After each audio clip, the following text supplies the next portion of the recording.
अस्सलाम वालेकुम दोस्तों, ਤੁਸੀਂ ਦੇਖ ਰਹੇ ਹੋ ਆਪਣਾ ਪੰਜਾਬ ਟੀਵੀ ਤੇ ਮੈਂ ਤੁਹਾਡਾ ਮੇਜ਼ਬਾਨ ਅਫਜ਼ਾਲ ਅਹਿਮਦ।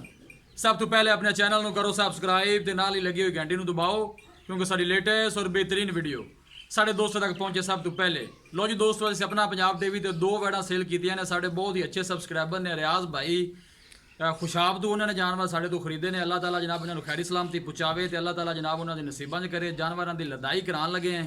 कैमरामैन से जानवर दिखा दो।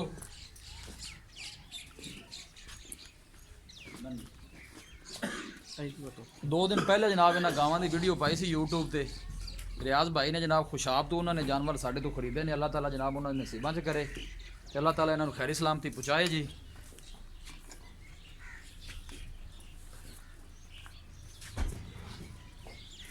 किधर गया हमारा छड़े ना बने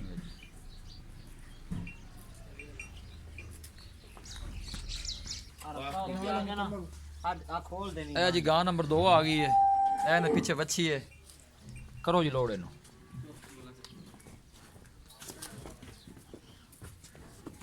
खुशाब जा रही हैं। ये दोनों जानवर जनाब खुशाब जा रहे हैं। अल्लाह ताला जनाब ने खैरी सलामती पहुँचाए जी। मलक रियाज साहब ने जी खुशाब तो उन्होंने जानवर दोनों साढ़े तो खरीदे ने। वेखे वेखे ध्यान नाल जी। बच्चा आगे करना यार आंदे।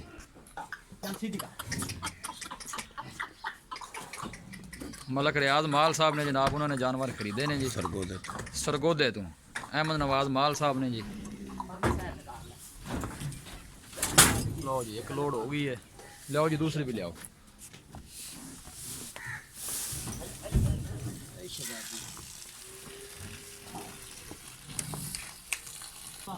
लो जी नंबर 2 वाली वैड है। सून वाली हाले दिन कढ़ दी है।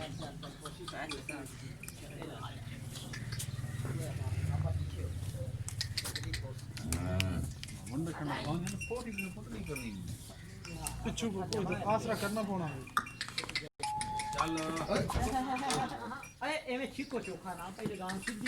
ध्यान नाल ध्यान नाल चल